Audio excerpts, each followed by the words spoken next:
कि ये बदली की भावना में किया जा रहा है, क्योंकि जिस तरह से आज़म खान साहब के साथ जो इतिहास आप हम सब देख रहे हैं कि बकरी चोरी हुई है तो वो भी आज़म खान ने की है। आज़म खान ने अगर कोई इदारा बनाया है तो उसको भी, चाहे वो एजुकेशन इदारा ही क्यों ना हो, सपेट दो। सर, आज़म खान साहब सियासी व्यक्ति हैं, वो आपकी सियासी अदावत हो सकती है। ये यूनिवर्सिटी मेरी है, ये यूनिवर्सिटी इनकी है, ये आपकी है, ये हर हिंदुस्तानी की है, ये आज़म खान साहब की नहीं है। सिर्फ आज़म साहब का गुनाह इतना है कि उन्होंने इसकी संगे बुनियाद रखी, इसको बनाया, इसमें सुबह दोपहर शाम की मेहनत से ये यूनिवर्सिटी जो आपका नाम है, आप बनाते शायद, मैं समझता हूँ ये नहीं होता, शदाब बनाता तो शायद नहीं होता। बस फ़र्क इतना है कि इसका जो फाउंडर है वो मोहम्मद आज़म खान है।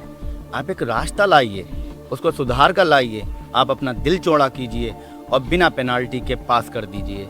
बच्चे जो इसमें पढ़ेंगे आपको दुआएं देंगे। जब कभी जिक्र आगा जौहर यूनिवर्सिटी का तो उन अधिकारियों का भी नाम लिया जाएगा कि आरडीए को परमिशन देने में इन लोगों का भी हाथ था। सर, आज शाम 27 तारीख को होते होते वो फैसला होल्ड पे कर दिया गया है। फिर भी ये खबर आपके लिए जानना इसलिए ज़रूरी है क्योंकि यहाँ के छात्रों का कहना है कि जब तक ये परमानेंट सोल्यूशन, यानी कि इस फैसले को तोड़ने के फैसले को रद्द नहीं किया जाता, ये फैसला फ़िलहाल टेम्परेरी ही माना जाएगा और वो यहाँ पर धरने पर बैठे रहेंगे। तो इसीलिए इस स्टोरी को आप देख लीजिए ताकि आपको ये अंदाज़ा हो जाए कि रामपुर में एक ऐसी यूनिवर्सिटी भी है जहाँ पर लोग जान से ज़्यादा अपनी यूनिवर्सिटी को प्यार करते हैं, जान से ज़्यादा अपने स्टाफ से प्यार करते हैं, अपने टीचर से प्यार करते हैं, वाइस चांसलर से प्यार करते हैं। इसको आपको देखना बहुत ज़रूरी है। नज़र डालिए इस खूबसूरत स्टोरी पर।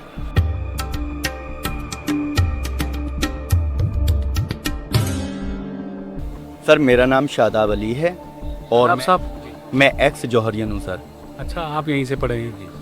मुझे ये बताइए कि आप यहाँ से पढ़े, आपने अपनी एक बड़ा ज़िंदगी का एक बड़ा इम्पोर्टेंट वक्त यहाँ पे गुजारा और यहाँ से तालीम हासिल करके निकले और आज किसी काबिल है। बिल्कुल। और अब अचानक से आपको ये पता लगता है कि वो तालीम इदारा जिसने आपको तालीम दी वो उसके ऊपर एक मुसीबत के बादल मंडरा रहे हैं और आप यहाँ पे अनशन पे बैठे हुए हैं या आप इन लोगों को सपोर्ट करने बैठे हुए हैं। क्या कहना चाहते हैं, क्या है आपके दिल की बात? सर, जिस दिन आरडीए ने हमारी 38 बिल्डिंग्स को डिमोलाइज करने का आदेश दिया, यकीन जाने ऐसे महसूस हुआ कि किसी ने हमारे घर को ढहाने का आदेश दे दिया हो। जिन बिल्डिंग को डिमोलाइज करने का आदेश दिया गया सर, उनसे हमारे जज्बात जुड़े हुए हैं। उस बिल्डिंग के नीचे हम पड़े हैं जिसको दमीजोज करने का ऑर्डर दे दिया गया। आप अंदाज़ा लगाएं हम किस कंडीशन से गुजर रहे होंगे। इसके अंदर मेरे भाई पढ़ते हैं, मेरी बहन पढ़ती हैं, मेरे अजीज़ पढ़ते हैं, मेरी आने वाली नस्ल पढ़ेगी। सर, सिर्फ ये मेरा ही नहीं है कि मेरे तक ही मुस्तकबिल हो, ये मेरी आने वाली नस्लों का मुस्तकबिल है। उसी आदेश को वापस कराने के लिए आज हम सब यहाँ पर बैठे हुए हैं। सर, अपने सारे काम छोड़कर यहाँ बैठे हुए हैं। जब तक वापस नहीं होगा जब तक हम यहाँ से हटेंगे नहीं। आपने दिल्ली का प्रोटेस्ट देखा जिसमें सरकार को, सेंट्रल गवर्नमेंट को झुकना पड़ा और पूरे देश के जो स्टूडेंट्स हैं उनकी बात को रखना पड़ा और देश के शिक्षा मंत्री को इस्तीफ़ा देना पड़ा। उसके बाद जौहर यूनिवर्सिटी का मसला पैरेलल चल रहा था और पूरे देश की मीडिया की नज़र उस सेंट्रल वाली न्यूज़ पे थी और जैसे ही वो ख़त्म हुआ यहाँ पर हम लोग आए। अब हम ये देखना चाहते हैं और आप यूपी गवर्नमेंट से क्या एक्सपेक्ट कर रहे हैं कि एक डिपार्टमेंटल ऑफिस जो खेला जा रहा है कि अचानक से इतने सालों बाद प्रशासन की नींद खुलती है। जैसे दिल्ली में एमसीडी है, municipal corporation department, Delhi development authority है, जो चीज़ बन गई, यहाँ पे आरडीए है। 100 साल के बाद या 50 साल के बाद एक कागज़ निकल के आता है कि ये तो यहाँ पे आँख खुली है तो ये इलीगल है, इसको तोड़ दिया जाए। आपको क्या लगता है क्या वजह है इस तरह की बात होने की?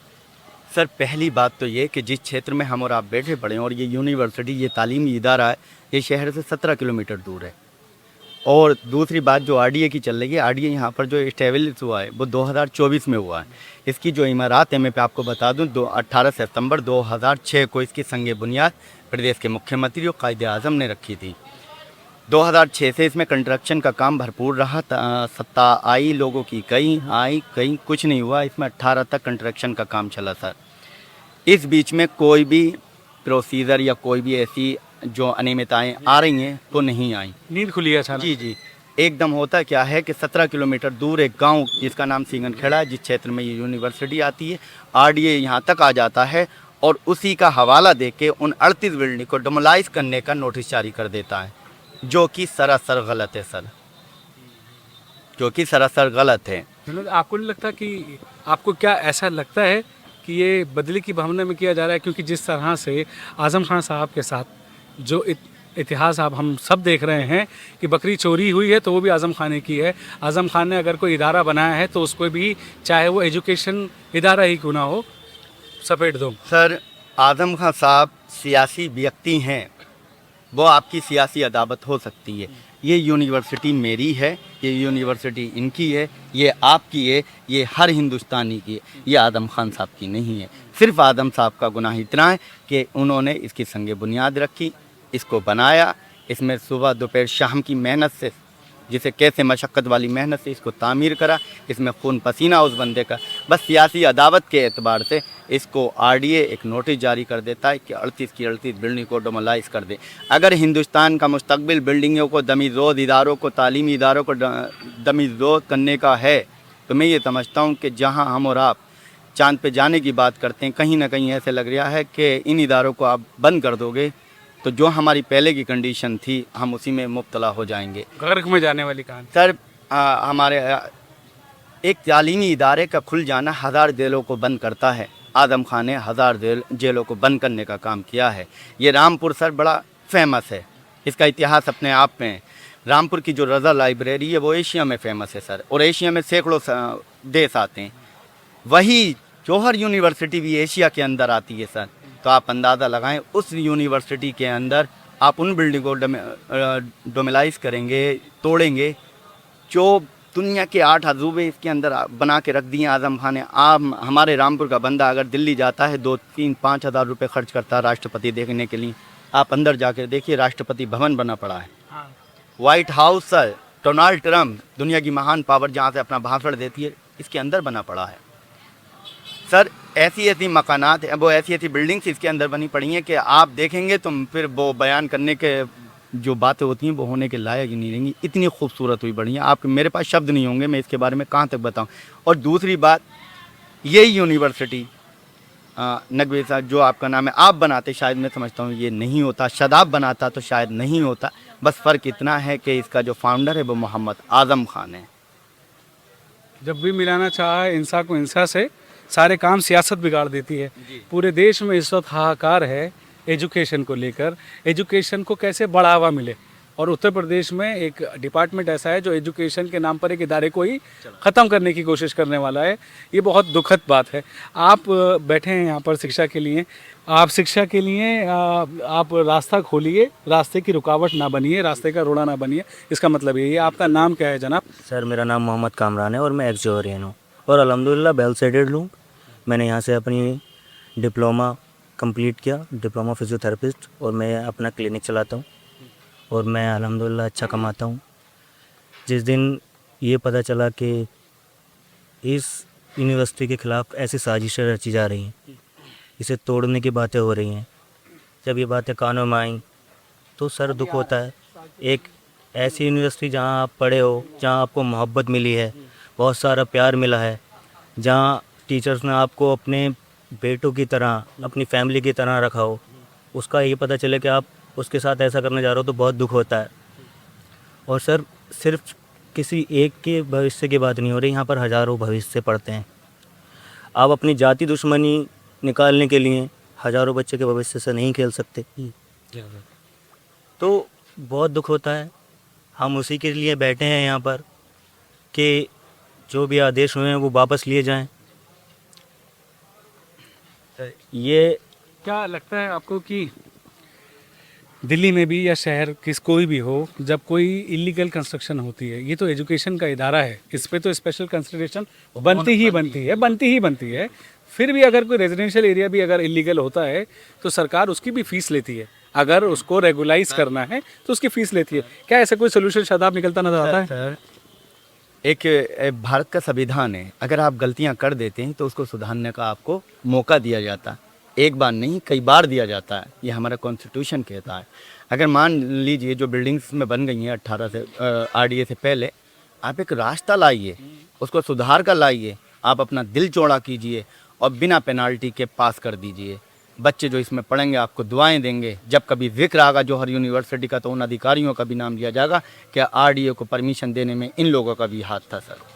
और और इतिहास उन लोगों को भी याद करता है जो तोड़ते हैं, और इतिहास उन्हें भी याद करता है जो जोड़ते हैं। मोहम्मद अली जौहर जिस शख्स के नाम से ये यूनिवर्सिटी बनी है, बीमार, शिद्दत, बुखार और लंदन के अंदर 24 घंटे बोलता है वो शख्स और कहता है कि मेरे मुल्क को या तो आज़ाद कर दो या फिर मुझे 2 गज ज़मीन यहाँ दे दो।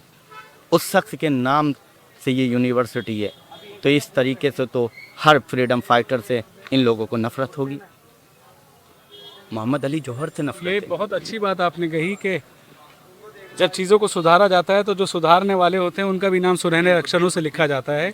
और क्योंकि हम रामपुर में हैं और रामपुर उत्तर प्रदेश में है और उत्तर प्रदेश में योगी राज है, बीजेपी की सरकार है, जिसने हमेशा बीजेपी की सरकार और योगी राज में हमेशा कहीं ना कहीं इस बात का एहसास होता है कि कहीं फैसला नाइंसाफ़ी की तरफ ना हो, कहीं फैसला एक तरफा ना हो जाए। तो क्यों ना ये एक बहुत बड़ा और एक बहुत अहम मौका है जहाँ पर योगी सरकार जो डिपार्टमेंट यहाँ पर एक्शन लेने वाला है, अगर उसको दुरुस्त करती है तो एक विश्वास पात्र बनना तय है। ये बात सच है। वो अलग बात है कि आपको लगे कि ये वोट और ये वोटर मुख्तसर है, तो ये आपकी मर्ज़ी है, लेकिन एक वोट से भी सरकार कभी कभी चली जाती है। आपने देखा है दिल्ली में क्या हुआ। जनाब, आपका नाम क्या है? मेरा नाम अब्दुल कलीम है। मैं यहाँ से 2025 का पास आउट MBA का स्टूडेंट्स हूँ। मैं यही बताना चाह रहा हूँ कि ये पहले 2024 में RD आया है, उससे पहले इसका उद्घाटन हो चुका था।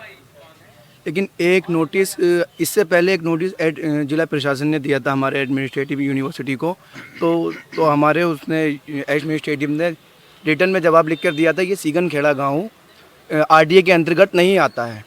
तो फिर उसके बाद दोबारा इसको RDA के अंदर लेके आए सीगन खेड़े को, फिर दोबारा नोटिस भेजा गया था। ये एक साजिश के तहत हुआ है इस काम। पूरी प्लानिंग आपको लग रही है, कॉन्स्पिरेसी टाइप हुई है, क्योंकि यूनिवर्सिटी है, कोई मैखाना तो नहीं है यहाँ पे, कोई शराब खाना नहीं, कोई जुआ खाना नहीं, कोई क्राइम एक्टिविटी नहीं हो रही है। एक एजुकेशन इदारा है, अगर उसको भी तोड़ने के एकदम से नोटिस दे दिए जाएंगे तो समझ में आता है कि ये सारा कुछ राजनीतिक प्रेरित है। ऐसा ही सर, इसकी खासियतें अगर मैं बयान करूं तो जो कोर्स आपका बच्चा यहाँ पर है, 1 साल में जो फीस होती है 40 या 45 या 50 या 20 या 25, अगर वही बच्चा यहाँ से मुरादाबाद जाता है तो सिर्फ किराए में उठ जाते हैं। यहाँ से बच्चा उसने पैसों में अपनी तालीम मुकम्मल कर लेता है। इसकी खासियत ये है कि अगर आपके वालिद वालदा दोनों नहीं हैं तो आप निःशुल्क पढ़ेंगे, इसमें निःशुल्क पढ़ेंगे। दोनों में से एक है 50% डिस्काउंट है।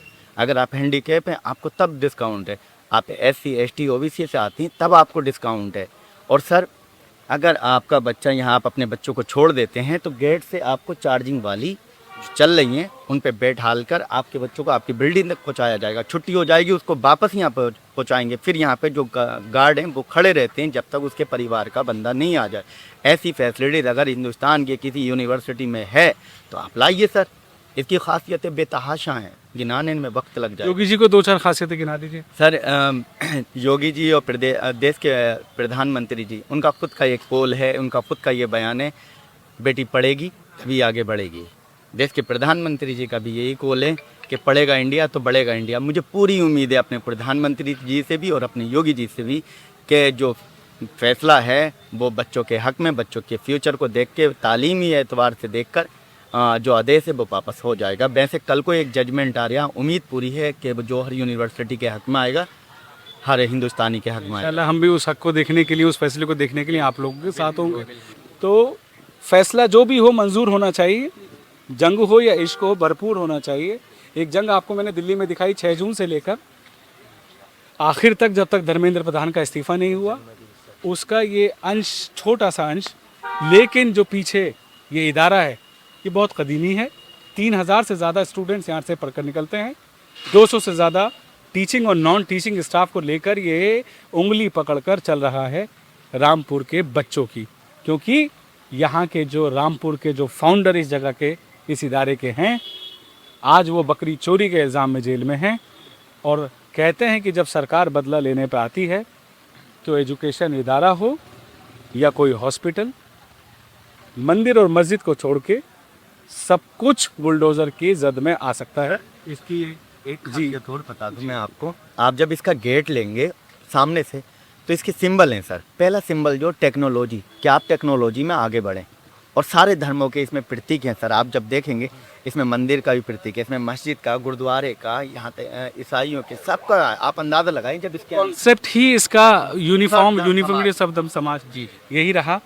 तो मैं आपसे ये अर्ज़ कर रहा था कि मैं वक़ार अहमद दिल्ली से आप लोगों के लिए खबर लेके आया।